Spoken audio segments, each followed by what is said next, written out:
A year ago, I was tasked by my parents to check on their house every week while they were traveling abroad. The drive to and from my hometown is conveniently the duration of an episode from my favorite podcasts, so I did not mind the weekly escapism on the road. Another comfort of mine for impromptu road trips was usually taking Bruno with me, but he was misbehaving so incessantly during the first house check-in that I figured long-distance travel gives him anxiety now. In preparation for the second check-in, I left him at my house with his all-time favorite treat. The hour-and-a-half drive went by in a flash. As I walked towards the front doorstep, I noticed an envelope tucked underneath the doormat. I pulled it out and examined the outside thoroughly, sealed. No postmark, no addresses, no ink at all. Breaking the seal revealed a sliver of paper with a QR code in the center. I skeptically looked around the neighborhood before I unlocked the front door and entered my parents' home. Bewildered on the couch, I scanned the QR code with my phone's camera, which prompted a link to pop up. I have always been cautious of phishing scams, but the URL itself seemed to be a legitimate YouTube link. Out of pure curiosity, I clicked on it, causing the YouTube app to open with an unlisted video titled New Home, New Adventures, New Memories. My eyes darted around the page and landed on the channel named New Resident. When I clicked on it, I was further perplexed by the channel's emptiness. Blank profile picture, no public videos, no description. Shrugging it off, I went back to the video and pressed play. Video series part 1, grocery shopping. The video begins with an amateurish looking title card, New Home, New Adventures, New Memories, followed by texts that fade in and fade out. A choose your own adventure series and part 1, grocery shopping. It then cuts to a POV shot of a person walking through an aisle inside a store. Glimpses of a shopping cart can be seen at the bottom of the frame, with contents appearing to be boxes of food, a set of kitchen knives and utensils, and other supplies just out of frame. In an almost disorienting fashion, the video frequently cuts to random shots of the POV panning the items on the shelves or turning into different aisles, each shot being sped up more than the last. The last shot includes the POV speed walking down a wider walkway, and then a freeze frame with white text that says, "What should I buy next for my new home?" The video ends with 2 clickable options on the screen: mug or kitchen gloves. My eyebrows were furrowed throughout this mundane yet moderately edited vlog. Was I supposed to find this video entertaining? Who thought a QR code on people's doorstep was a good way to advertise this so-called series? Questions were racing in my head, but I left little time for contemplation before clicking on the kitchen gloves option. YouTube opened another unlisted video titled New Home, New Adventures, New Memories. Video series part 2, drive-through. The video begins just like part 1 except now with the text part 2, drive-through. It cuts to a POV shot of the person reaching for yellow kitchen gloves in the store and then exiting the building. The next shot is the POV driving on the road, followed by a side glance towards the passenger seat where a plastic grocery bag sits, exposing yellow kitchen gloves and a mug engraved with black text. Just as disorienting as part 1, the video frequently cuts to random shots of the POV panning beyond the windshield and turning into different roads, each shot being sped up more than the last. The last shot includes the POV at an intersection turning into a road where you can see multiple fast food restaurants in the distance, and then a freeze frame with white text that says, "From which restaurants drive-through should I pick up food?" The video ends with 2 clickable options on the screen: McDonald's or Jack in the Box. A wave of goosebumps appeared on my arms when I observed the freeze frame closely. The intersection and restaurants shown in the video were a 5-minute drive away from my parents' house. My brain had not processed whether the close proximity of this person is something worrisome or simply innocuous, especially if other folks in the neighborhood had received a similar envelope. I reassured myself that the nature of the questions at the end of each video lends to the silliness of the series and its creator, so I proceeded and clicked on the McDonald's option. The next unlisted video was titled New Home, New Adventures, New Memories. Video series part 3, Home Sweet Home. The video begins just like parts 1 and 2 except now with the text part 3, Home Sweet Home. It cuts to a POV shot of the person in the car entering a McDonald's drive-thru. The video then cuts to the POV leaving the drive-thru, followed by a side glance towards the passenger seat where a greasy bag of McDonald's sits, now eclipsing the view of the grocery bag.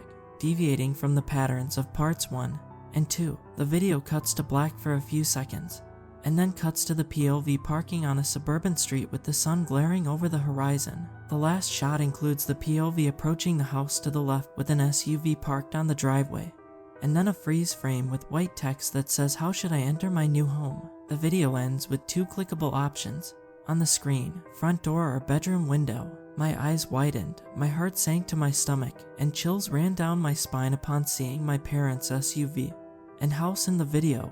My breath quivered as I tried to inhale, and then exhale deeply, not sure what to do next. I carefully peeked through the blinds. My car and my parents' SUV were still outside, nothing or nobody else in sight. I then turned my head forward, cautiously glancing towards the back of the house. My body's fight or flight response defaulted to a third option, freeze. My eyes slowly returned to my phone with the hope that the next video gives me the courage to do something, anything proactive.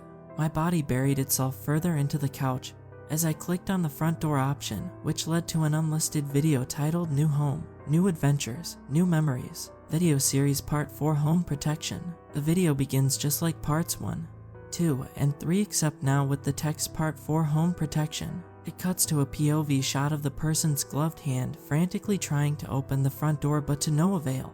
The video then cuts to the POV going around the house, opening the gate to the backyard, and approaching a window behind the house. The gloved hands open the window with ease, and the POV enters the house and goes into a bedroom. In a similar vein as parts 1 and 2, the video frequently cuts to random shots of the POV panning family pictures on the wall and turning into new areas of the house, each shot being slowed down more than the last, each shot becoming dimmer and dimmer as night begins to fall, each shot having a large kitchen knife entering more and more into frame, each shot having the knife graze deeper and deeper into the surface of every subsequent family picture. The last shot of this sequence lingers on a close-up of a man's face, with the knife's tip slowly twisting on the man's forehead. The video then cuts to the POV facing towards the front door with headlights projecting onto the front windows. After the headlights outside turn off, the video is solely illuminated by the streetlight filtering through the blinds. The POV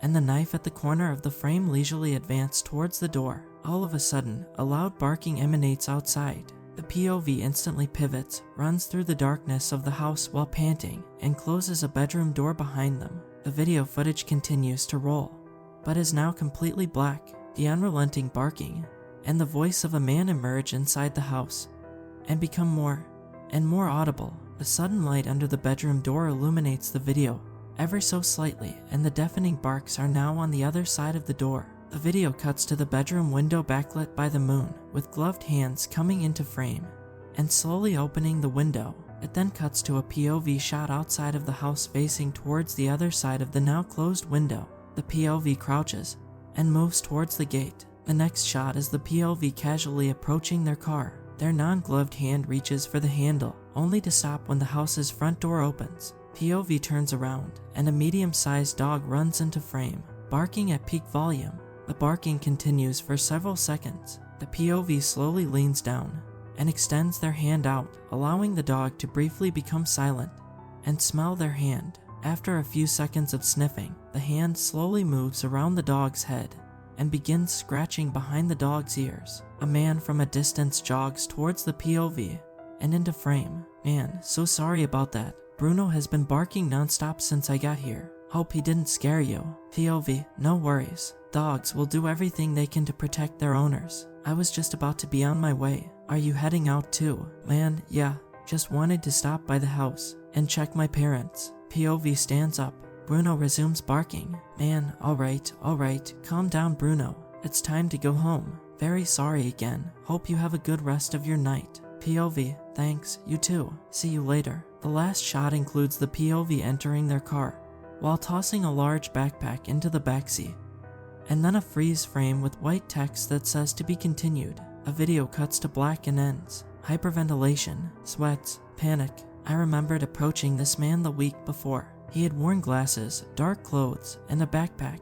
His last words to me echoed in my mind, "See you later." The adrenaline finally compelled my body to stand up, leave the house, lock the door, and rush to my car. My hands shook violently as I dialed 911. I tried my best explaining to the call taker everything that happened, the envelope, the unlisted videos, the intruder. After the call taker said cops should be arriving shortly and ended the call, a thought immediately occurred to me. I need to gather as much evidence as possible. I started screen recording my phone and returned to the YouTube app, only to see the error message, "This video has been removed by the uploader." I pressed the back button, and it was more of the same for the other 3 videos. There was no longer a way for me to access the new resident channel either. Any evidence that these videos existed was gone forever. Defeated, I sat idly by in my car waiting for the police. A few weeks later, I told my parents everything when they returned from their stress-free, month-long trip. To my relief, they believed me and were not upset that I had not told them earlier. It was absolutely imperative that I help them get a security system, doorbell camera, and backyard camera installed right away. The intruder was still somewhere out there. After investigation, the police reported several fast food wrappers being the only things present in the outdoor trash can. The wrappers were from Jack in the Box and McDonald's. Unfortunately, the police investigation amounted to nothing further. No signs of the intruder leaving any of his belongings behind. No unusual fingerprints or DNA on the envelope, piece of paper, food wrappers, doors, my old bedroom window, or the scratched family photos. No useful testimonials from neighbors. No way to view the deleted videos from the QR code link. Even my description of the intruder and his car ended up being too general and vague. The police ultimately agreed that a security system was the best path forward, and that if there is any other suspicious activity relevant to the investigation, please report it back to them. Today, I decided to visit my parents' home. After months of repressed feelings and skirting around the topic, the 3 of us finally reflected on last year's events. So, has anything out of the ordinary happened ever since the security system was installed? Any weird strangers popping up around the neighborhood? Dad, other than you and Bruno? I don't think so. Mom, yeah. No mysterious wrappers from Wendy's or McDonald's appearing in the trash can, so that's a plus. Of course, I still get scared at night thinking about an evil man walking around my home with a knife. I still get nightmares too, and not that it matters. It was Jack in the Box, not Wendy's. Guess the dude's not a fan of square patties. I still find it funny how his videos were supposed to be a choose-your-own-adventure game, and I chose McDonald's for the guy, but he just couldn't resist also getting a Jumbo Jack. Like, at least have some damn integrity. My dad's eyes widened. What? Too soon for me to tell dad jokes. Dad, no, you just reminded me of something from the videos you described. My dad walked over to a kitchen cabinet and tried to reach for something. My mom peered from behind. Dad, not sure exactly when, but about a month ago, I found this in the sink one morning and didn't think much of it. I use it a lot nowadays, but I'm 100% certain it wasn't in this house before. Mom, oh really honey, I thought maybe you bought that. After my dad pulled it out, I felt my heart pounding in my chest. I was in utter shock. My parents gauged my reaction, almost as a confirmation, and quickly came to the same realization as me. It was a mug with the engraving, "New home, new adventures, new memories."